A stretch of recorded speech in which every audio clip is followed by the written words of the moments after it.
Groups for the 2021-2022 Europa League campaign, but who do you think is actually going to make it through to the knockout stages? We're going to those picks coming at ya next.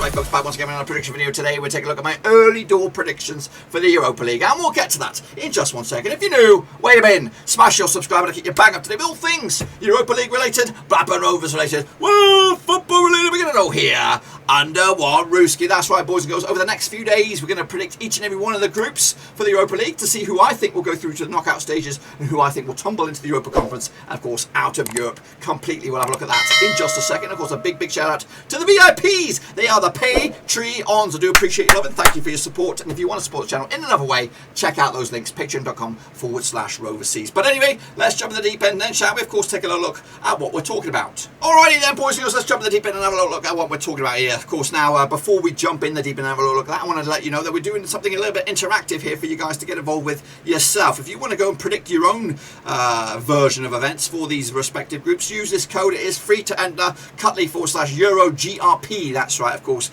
You go in there, you pick your first, pick your second, pick your third, pick your fourth for each and every one of the groups and press submit, and then you'll enter into a free competition, and of course we'll get to compare the results at the end of the group stages. So make sure you check that out, of course, so I can see what you think will happen in the group stages in the Europa League.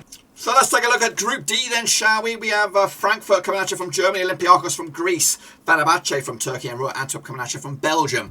Of course, again, this group is a little wide open. I maybe have a little soft spot maybe for Frankie to do very, very well on this one, but the second spot is wide open, and who even knows about the Europa Conference League? It is very, very tight. Again, Fenerbahçe at home will be difficult.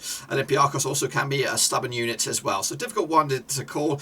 Kick it off, though, match number 1 on the 16th of September, Frankfurt up against Fenerbahçe over in Germany. And I think the Germans will get off to a winning start, 2-0 win for them as well. They'll need to win their home games if they're going to go far on this one. Olympiakos against Antwerp. You would fancy Olympiakos at home on this one.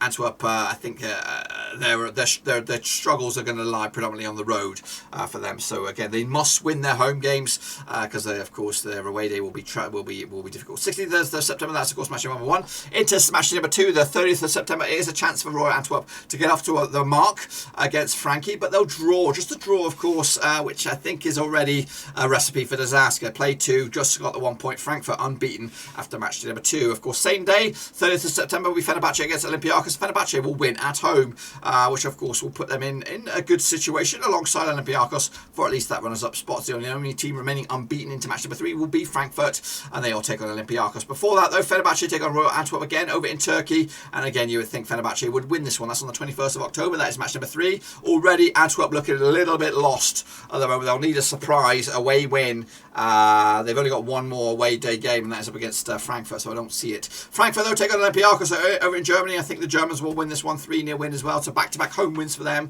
and also remain unbeaten into the hump, of course, match number 4. So far, Frankfurt are on their way. Fenerbahçe looking very, very good as well with back-to-back wins for them. Of course, Olympiakos take on Frankie over in Greece on this one. I think the Greeks will win this one, 2-1 win, to put a dent in Frankfurt's dreams for going through. Of course, back-to-back wins for Olympiakos. Of course, no away day points for them so far.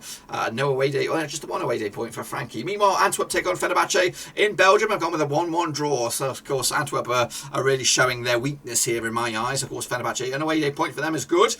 They do have Olympiakos, and again, that is probably the game-changing result. I think Fenerbahçe will have a good crack against Frankie on this one. Speaking of Frankfurt, they take on Antwerp on the match number 5 on the 25th of November over in Germany, and the Germans will win this one as well. 3 wins from 3 from them, and of course, just the 1 goal conceded, I think, over in Frankfurt. Olympiakos take on Fenerbahçe. We can just about see it's a 2-1 win for Olympiakos, so it puts them in the driving seat. They also won all their home games. Can Fenerbahçe win all their home games? Of course, we'll have a look at that in just a second. That's, of course, match number 5. So far, so good. I think Frankfurt are already there. They take on Fenerbahçe now. I think it looks like it could be a draw. I could just about see the peekings out of the numbers.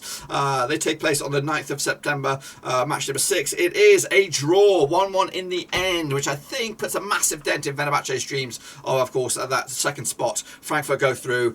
A couple of just one defeat for them against Olympiakos. Speaking of Olympiakos, they have taken Royal Antwerp and they'll draw this one as well. So I don't know. I'm a little bit confused as to who ended up where over in Group D. One thing I do think I know is Frankfurt's got top spot, and of course Antwerp got bottom spot. So we got Antwerp coming out in fourth, 3 points on the board for them, unbeaten at home. But of course they were all draws. Into third we have Fenerbahçe. They'll go through to the Europa League, which means of course Olympiakos are playing the waiting game. They'll play the playoffs, of course, with 10 points from a respectable 18. Of course, Frankie are, of course, just 1 point better off, though, as they go through as group winners in my eyes. That's a Group D. Let me know your thoughts down below in the comment section. Also, get your picks in using the Savvy code.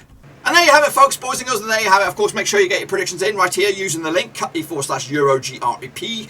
Of course, that link will also be in the old description down below. But of course, that is it. Be sure to give the video some love and smash the old thumbs up, smash your subscribe. Check out those links down below on Twitter, Twitch, Facebook, and of course, Patreon if you want to support the channel in another way. That's the best place to do. We'll, of course, cover Europa League from the first kickoff all the way through to the final whistle throughout the course of the season. But of course, make sure you check out the Discord. It's wide open. And of course, enjoy yourself over the next few days. Of course, we'll be back with match number 1 very, very soon. But until then, give the video some love. I'll see you soon. Smash the subscribe. Until then, we're done.